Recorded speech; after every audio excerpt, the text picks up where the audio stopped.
여러분 안녕하세요. 반갑습니다. 다시 성경으로 오늘은 열왕기상 5장부터 10장까지의 이야기를 여러분과 함께 나누려고 합니다.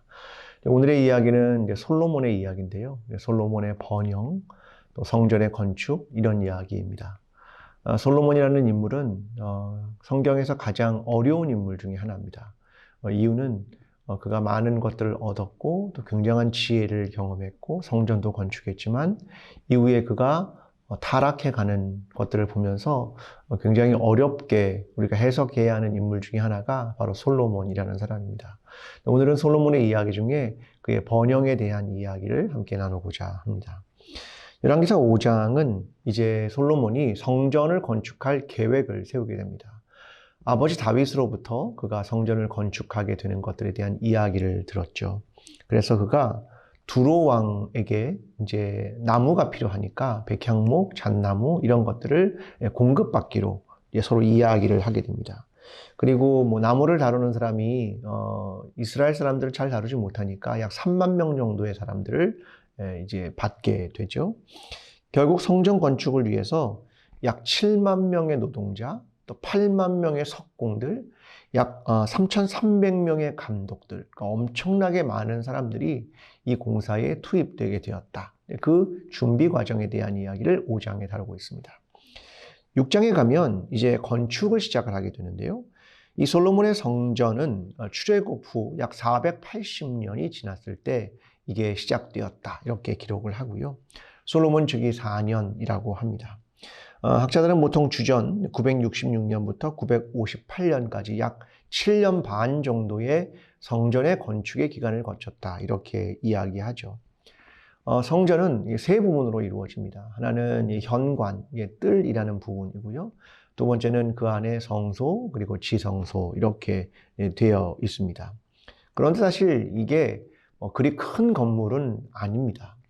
그렇지만 굉장히 오래 걸리게 되는 이유는 석공들이 돌 다듬는 소리가 성전에 들리지 않도록 돌을 다듬는 곳 멀리에서 다듬어서 가지고 와서 이걸 건축하게 되었기 때문에 이제 기간이 굉장히 오래 걸리게 되지요.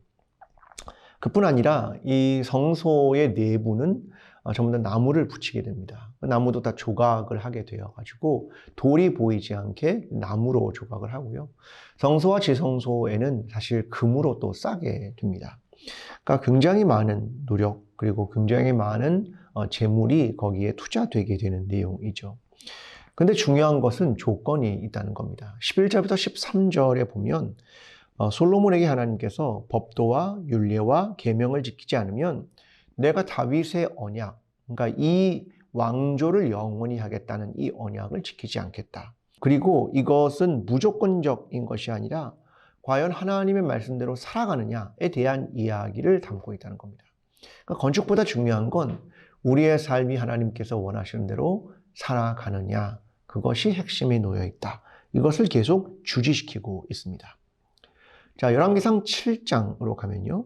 이제 성전을 건축한 이후에 13년 동안 그들은 또 다른 건축물들을 계속해서 건축하게 됩니다.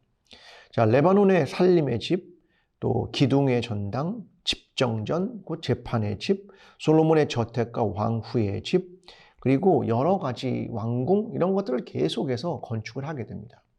그러니까 솔로몬은 이런 건축이 굉장히 왕권을 강화하는 데 중요한 것들이었지만 사실 백성의 입장에서는 벌써 7년 반, 또다시 13년, 약 20년간을 계속해서 부역을 해야 하는 일들이 발생하게 된 것입니다. 이것이 이후에 이스라엘이 분열하게 되는데 굉장히 중요한 단초를 제공하게 됩니다. 솔로몬은 이후에 히람이라는 기술자를 찾게 되고요. 당시는 뭐 청동기 시대니까 놋을 굉장히 잘 다루는 사람이었습니다. 그가 성전 앞에 야긴과 보아스라고 하는 기둥을 세우게 되죠. 야긴은 그가 세우셨다. 보아스는 그 안에 능력이 있다. 이런 뜻입니다. 그리고 수많은 놋으로 된 운반대, 성전 안의 도구들을 그가 굉장히 많이 만들게 되었습니다.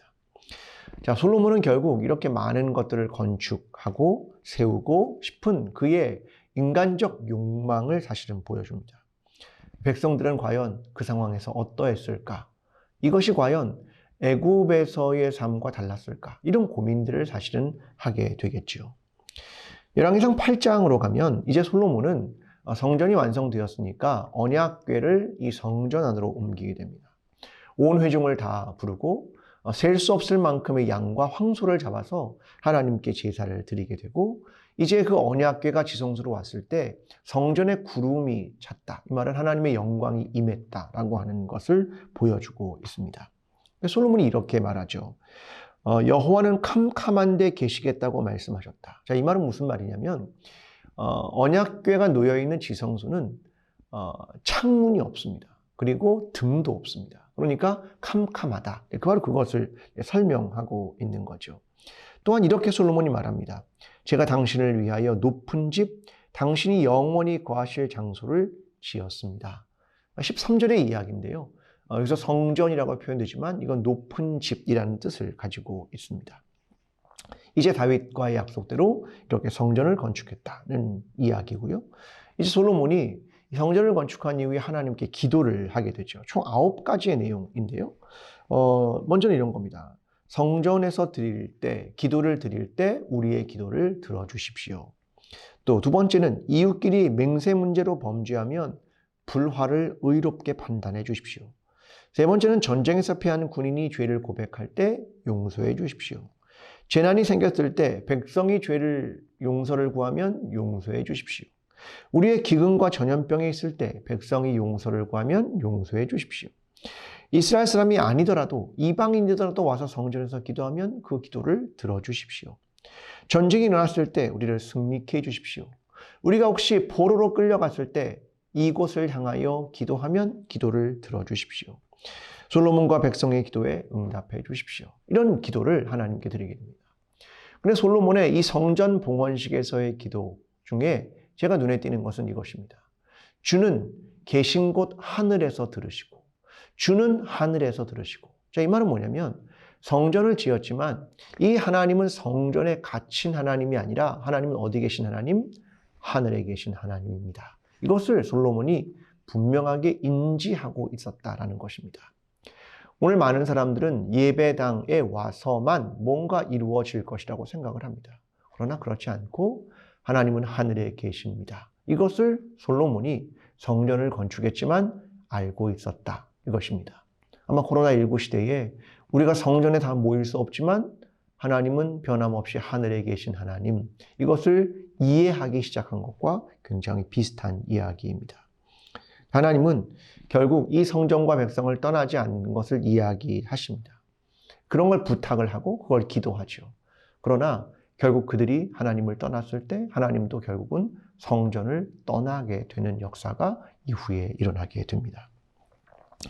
열왕기상 9장의 내용은 하나님께서 솔로몬에게 두 번째 나타나셨습니다. 기브온 산당에서 한번 나타나셨고 또 한 번 지금 나타나셔서요, 그에게 각성과 주의를 환기시킵니다. 하나님이 성전에 이름을 두고 내 눈과 마음이 여기에 있을 것이다. 그런데 조건을 또 말씀하십니다. 내가 솔로몬이 온전한 마음과 올바름으로 하나님의 명령을 지키고 율례를 지키고 법을 지키면 너의 왕권을 내가 지켜주겠다라고 말씀을 하십니다. 근데 그렇지 않으면 너희가 이스라엘이 이 땅에서 결국은 쫓겨나게 될 것이고 내가 성전을 거들떠보지 않을 것이고 성전은 폐허가 될 것이고 결국 많은 사람들은 이곳을 조롱거리로 삼을 것이다. 이렇게 이야기를 합니다. 솔로몬은 이후에도 부속 건물들을 계속 건축을 하죠. 히람과의 거래도 계속 시도하고 에시온 게벨이라는 항구를 또 만들어서 해상 무역 같은 것들을 굉장히 많이 하면서 그가 이제 주변에 있는 여러 가지 무역과 상권에 대한 지배력도 강화하게 되었다. 이런 얘기가 9장의 이야기입니다. 열왕기상 10장은 이제 솔로몬에게 스바 여왕이 찾아옵니다. 학자들은 예멘 지역이었을 것이다 라고 이야기하는데요. 그가 남부의 어떤 해상권이나 무역을 장악하고 있는 사람이었죠. 통상 협약을 맺기 위해 찾아왔고 소문대로 솔로몬의 지혜가 얼마나 대단한 것인가를 알게 되었고 굉장한 예물을 들고 옵니다. 그뿐만이 아니라 많은 사람들이 솔로몬의 지혜를 듣기 위해 찾아왔고요. 금만 해도 약 25톤 정도를 그가 무역을 통해 또 다른 방법으로 얻게 되었기 때문에 엄청난 세상에 누구보다도 부자다라고 하는 것을 보여주고 또한 그의 지혜가 얼마나 탁월했음을 보여주고 있습니다. 그런데 잊으면 안 되는 것이 있었습니다. 왜냐하면 솔로몬의 이러한 번영과 지혜는 하나님께로부터 왔다. 이것을 잊어서는 안 되는 것이었습니다.